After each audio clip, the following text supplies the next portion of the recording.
जय हिंद बच्चों। तो यहाँ पर हम आपके लिए अर्धवार्षिक परीक्षा 2025-26 के लिए विषय फिजिकल एजुकेशन यानी कि नैतिक खेल एवं शारीरिक शिक्षा का कक्षा 9वीं का मॉडल पेपर लेकर आए हैं। ये मॉडल पेपर आपके लेटेस्ट पैटर्न पर आधारित है, यानी इसी पैटर्न पर आपका जो है फिजिकल एजुकेशन का क्वेश्चन पेपर आने वाला है। इसी तरह के क्वेश्चंस आपको फिजिकल एजुकेशन में देखने को मिलेंगे, तो आपको इसी तरह के प्रश्नों को अच्छे से एग्जाम में तैयार करके जाना है। अगर आपको ये वीडियो पसंद आती है तो वीडियो को लाइक एंड जो है चैनल को सब्सक्राइब करना मत भूलिएगा। साथ में हमारे टेलीग्राम व्हाट्सएप ग्रुप को आप लोग जरूर ज्वाइन कर लीजिएगा। तो सबसे पहले यहाँ पर हमारे बहुविकल्पीय प्रश्न आएंगे। टोटल आपका जो है 50 नंबर का पेपर यहाँ पर होता है। तो सबसे पहले यहाँ पर हमको 10 ऑब्जेक्टिव क्वेश्चंस दिए जाते हैं जो कि आपके एक एक नंबर के होते हैं। तो सबसे पहले हम लोग ऑब्जेक्टिव क्वेश्चंस को कवर करेंगे, यानी कि बहुविकल्पीय प्रश्नों को देखेंगे। इसके बाद हम लोग जो है अति लघुत्तरीय और लघुत्तरीय प्रश्नों की ओर चलेंगे। तो यहाँ पर हमारा पहला प्रश्न है, विश्व शांति बनाए रखने पर किसके प्रति कर्तव्य है? देश के प्रति कर्तव्य है, परिवार के प्रति कर्तव्य है, मानवता के प्रति कर्तव्य है या फिर समाज के प्रति कर्तव्य है? तो अगर हमको विश्व शांति बनाए रखना है तो हमको मानवता के प्रति कर्तव्य अपना निभाना होगा। तो यहाँ पर राइट आंसर हो जाएगा मानवता के, यानी कि ऑप्शन नंबर 3 वाला आपका जो है करेक्ट हो जाएगा। इसके बाद है, उत्तम स्वास्थ्य के लिए आवश्यक है उचित पोषण, नियमित व्यायाम, उचित रहन सहन, इनमें से सभी। तो उत्तम स्वास्थ्य के लिए उचित पोषण भी आवश्यक है, नियमित व्यायाम भी आवश्यक है, उचित रहन सहन भी आवश्यक है, इसलिए ऑप्शन यहाँ पर आपका जो है डी वाला करेक्ट हो जाएगा, इनमें से सभी। इसके बाद है, नैतिकता का आधार है। तो नैतिकता का आधार है धर्म, पाप, ज्ञान, कोई नहीं। तो नैतिकता का आधार है धर्म। क्या है? धर्म है, यानी कि राइट आंसर यहाँ पर फर्स्ट वाला आपका जो है करेक्ट हो जाएगा। ठीक है। इसके बाद है, विकास के मुख्य तत्व हैं।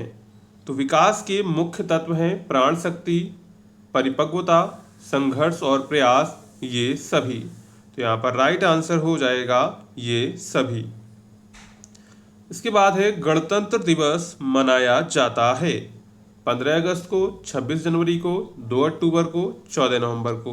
तो गणतंत्र दिवस जो है वो 26 जनवरी को मनाया जाता है, यानी कि राइट आंसर यहाँ पर आपका सेकंड वाला करेक्ट हो जाएगा। इसके बाद है, स्वयं के प्रति कौन सा कर्तव्य है? गरीबों की सेवा करना, टैक्स देना, स्वस्थ रहना, इनमें से कोई नहीं। तो हमारा अपने प्रति क्या कर्तव्य है? हमारा अपने प्रति कर्तव्य है स्वयं को स्वस्थ रखना, यानी कि ऑप्शन सी यहाँ पर आपका जो है करेक्ट हो जाएगा।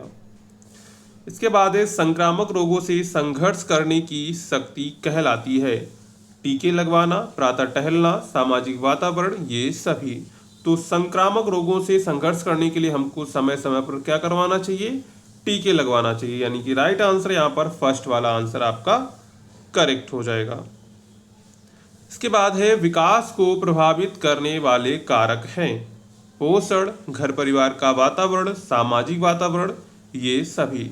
तो विकास को प्रभावित करने वाले कारक में पोषण भी आ जाता है, घर परिवार का वातावरण आता है और सामाजिक वातावरण भी आता है, इसलिए राइट आंसर यहाँ पर आपका फोर्थ वाला करेक्ट हो जाएगा, ये सभी। इसके बाद है, नैतिक शिक्षा का उद्देश्य होता है। तो नैतिक शिक्षा का उद्देश्य होता है खेल ज्ञान, विद्या ज्ञान, चरित्र निर्माण, इनमें से कोई नहीं। तो यहाँ पर जो है नैतिक शिक्षा का उद्देश्य होता है चरित्र का निर्माण करना, यानी कि फर्स्ट यानी कि थर्ड आंसर आपका जो है करेक्ट हो जाएगा। ठीक है। इसके बाद है, शरीर के रक्त को स्वस्थ शुद्ध करती है carbon dioxide, nitrogen, oxygen, hydrogen. तो यहाँ पर राइट आंसर हो जाएगा ऑक्सीजन। क्या हो जाएगा? ऑक्सीजन, यानी कि थर्ड आंसर यहाँ पर आपका जो है करेक्ट हो जाएगा।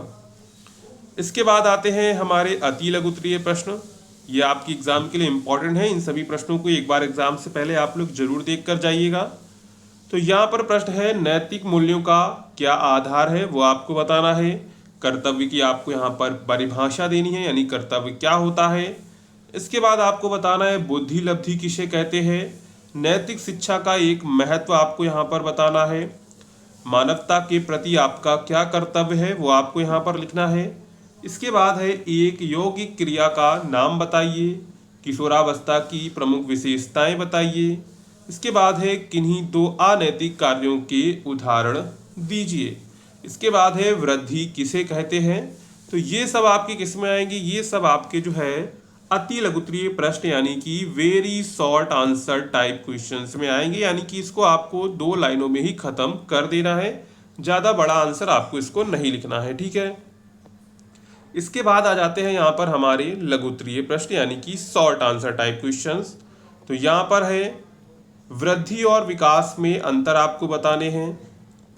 इसके बाद है देश के प्रति आपके प्रमुख कर्तव्य क्या है, वो आपको यहाँ पर लिखना है। शारीरिक शिक्षा के प्रमुख जो है 4 उद्देश्य यहाँ पर आपको लिखने हैं। इसके बाद है नैतिक शिक्षा के 4 उद्देश्य लिखिए, यानी सबसे पहले शारीरिक शिक्षा के प्रमुख 4 उद्देश्य लिखने हैं। इसके बाद आपको नैतिक शिक्षा के 4 उद्देश्य लिखने हैं। तो यहाँ पर ये आपके जो है 4 हो जाते हैं लघुत्तरीय प्रश्न। इसके बाद आते हैं हमारे दीर्घोत्तरीय प्रश्न। तो यहाँ पर प्रश्न है विकास को प्रभावित करने वाले प्रमुख कारकों के नाम लिखिए, यानी विकास को कौन कौन से कारक प्रभावित करते हैं वो आपको यहाँ पर लिखने हैं। अगर आपको ये नहीं आता है तो अथवा में आपको दूसरा दिया गया है शारीरिक शिक्षा के महत्व का वर्णन करो। तो इन दोनों में से कोई एक आपको करना रहेगा। और अगर आप लोग इसकी पीडीएफ को डाउनलोड करना चाहते हैं तो आप लोगों को क्या करना है, टेलीग्राम और व्हाट्सएप को ज्वाइन कर लेना है, वहां पर हम इसकी लिंक शेयर कर देंगे, तो आप लोग वेबसाइट से जाके इसकी पीडीएफ को डाउनलोड कर सकते हैं। इसके बाद अगला प्रश्न है इसी में, मानवता के प्रति मनुष्य के क्या कर्तव्य हैं वो आपको यहाँ पर लिखने हैं, अथवा नैतिक शिक्षा के उद्देश्य पर प्रकाश डालिए, यानी नैतिक शिक्षा के क्या उद्देश्य होते हैं उस पर आपको प्रकाश डालना है। अथवा में आपको दूसरा दिया गया था मानवता के प्रति मनुष्य के क्या कर्तव्य हैं, उसके बारे में आपको यहाँ पर लिखना था। तो टोटल आपके एग्जाम में जो है यहाँ पर 25 क्वेश्चंस ऑलमोस्ट पूछे जाते हैं। इसी तरह क्वेश्चंस आपको एग्जाम में तैयार करके जाने हैं। आपके 10 ऑब्जेक्टिव क्वेश्चंस आएंगे, वो भी हमने यहाँ पर कवर कर लिए हैं। इसी पैटर्न पर आपके ऑब्जेक्टिव क्वेश्चंस आपको देखने को मिलेंगे, तो आपको इसी तरह के प्रश्नों को तैयार करके जाना है। अगर आपको ये वीडियो पसंद आई हो तो वीडियो को लाइक करिएगा, चैनल को सब्सक्राइब करिएगा, साथ में टेलीग्राम व्हाट्सएप ग्रुप को आप लोग जरूर ज्वाइन कर लीजिएगा। मिलते हैं अगले वीडियो में।